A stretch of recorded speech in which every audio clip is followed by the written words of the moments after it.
What's up, everyone? Welcome back to the channel. Let's adjust this camera here. Welcome back to the channel, and welcome to WrestleMania IX. Got the clipboard, got my pen, as always. Flip this around here.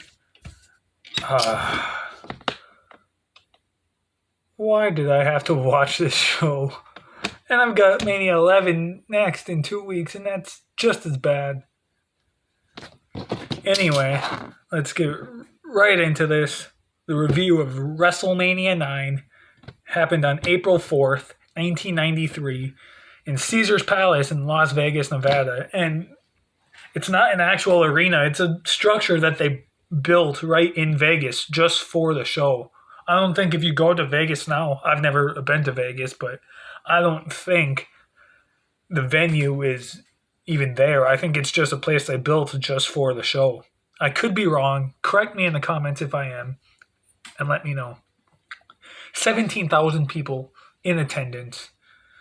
And yeah, we opened the show with a very boring package with Macho Man and Bobby Heenan and all these guys coming out in togas.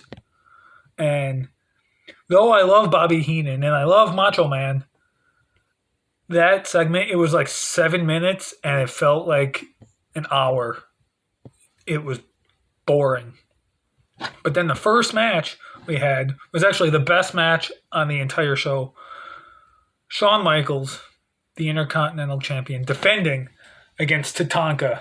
This was Tatanka's first Mania. He was undefeated at this point. Sherry and Luna were both managers at this point. Sherry for Shawn Michaels, I think, and then Luna for Tatanka. I could have those mixed up. Both were great managers. Both had a big impact, or at least a impact on this match. I don't know if it was a big one, but they had a impact on this match.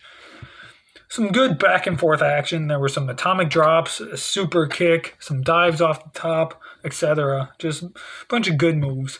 Ultimately, Shawn Michaels is outside the ring. He pulls the referee down to the floor. And because of that, he gets disqualified, causing Tatanka to win the match, remain undefeated, but not win the title. And even though I typically hate disqualifications, I still give this match 3 stars because it was enjoyable. I liked it. Best match on the show by a landslide. But yeah, 3 stars. Up next, we have the Steiner Brothers versus the Head Shrinkers. This match wasn't horrible either. This one was decent. It starts getting really bad after this. But yeah, it wasn't that exciting of a match, but it wasn't that bad of a match either. Just kind of there. They did move. I love the name of this move. I didn't know the name of it, but it's a double noggin knocker, apparently, from what I saw. I love the name of that move. But yeah, some decent action. The Steiners, I've always thought were one of the best teams ever in the history of WWE. I love the Steiners. I love Braun Breaker too, currently. So yeah, the Steiners were great. The Head Shrinkers were awesome as well. So yeah, this match, though on paper it seems like it should have been better, it still wasn't horrible. The Steiner brothers end up winning, and I gave the match 2.5 stars. Nothing great, nothing real boring either, just kind of straight down the middle. This is where it starts to get bad. I didn't write many notes for very many of the matches after this. Crush versus Doink. What's the point?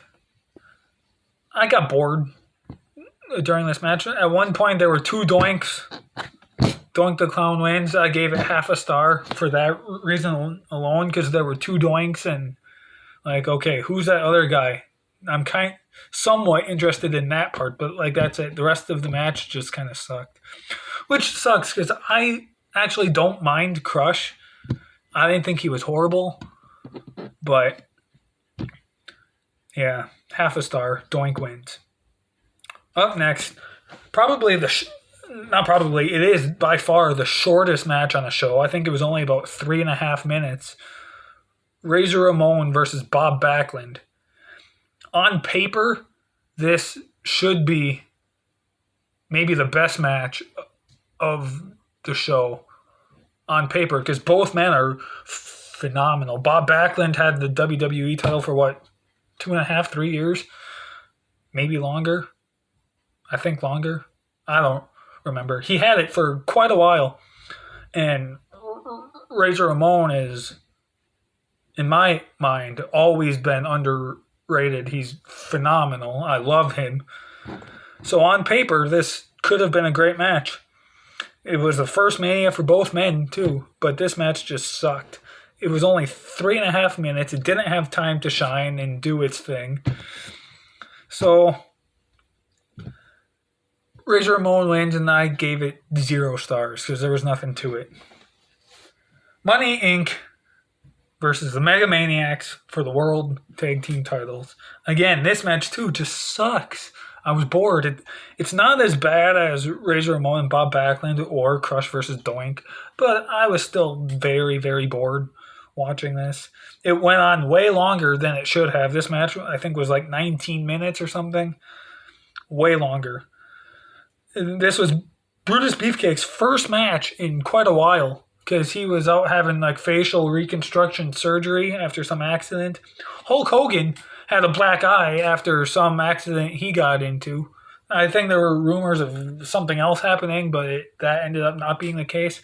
I don't know the full story. I never really looked much into it. But Hogan's performance wasn't terrible. Money Inc.'s performance wasn't terrible. The match as a whole, I was just kind of bored. I gave it 1 star. Hogan and Brutus Beefcake won by disqualification, making that the second match with a DQ finish on the show. Yeah, I gave it 1 star. Mr. Perfect versus Lex Luger. Again, another match that should be great on paper, and it just wasn't great. Luger's entrance was great. Had the women each holding up a mirror behind him. I thought that was awesome. There were a few good moves in there. Some good moments. But the match as a whole I was bored. And Randy Savage on commentary in this match too sucked. I mean, don't get me wrong. I love Macho Man. He's one of my all-time favorites as a wrestler. But I never was the biggest fan of Macho Man's commentary. Never.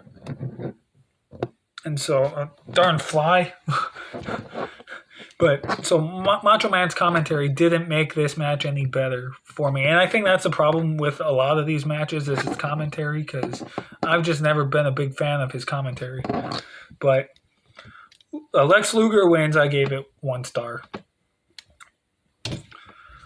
The Undertaker versus Giant Gonzalez.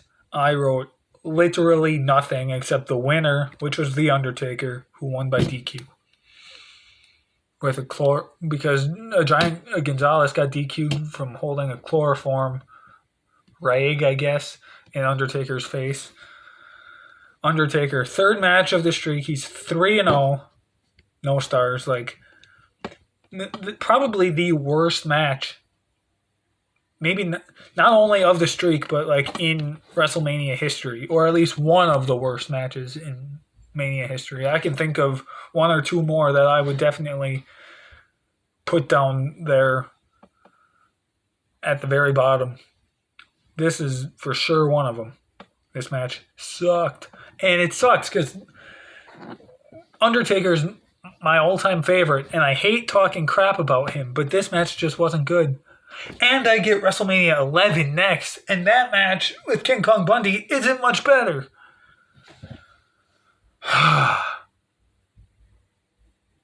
Yeah, this match sucked. I gave it 0 stars. Then, the WWE title on the line. Bret Hart is the champion facing Yokozuna. This match, it wasn't horrible. not the best match on the show. It doesn't beat Shawn Michaels and Tatanka, but it wasn't horrible. It was an okay match. Bret early on was trying to take down Yokozuna, but was unsuccessful. At one point, he finally does get him down. He drops the double elbows off the middle rope.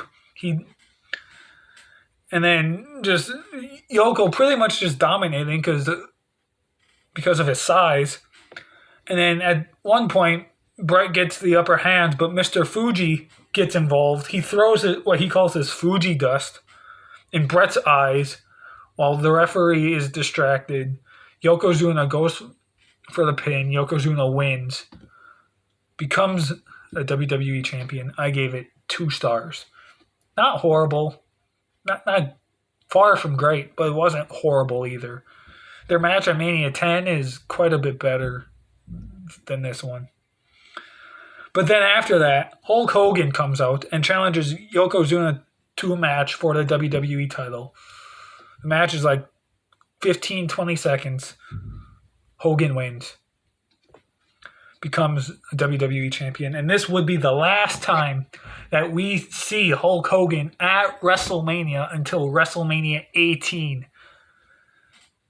Not long after this, 2 or 3 months after this, I believe, is when Hulk Hogan left WWE to go to WCW.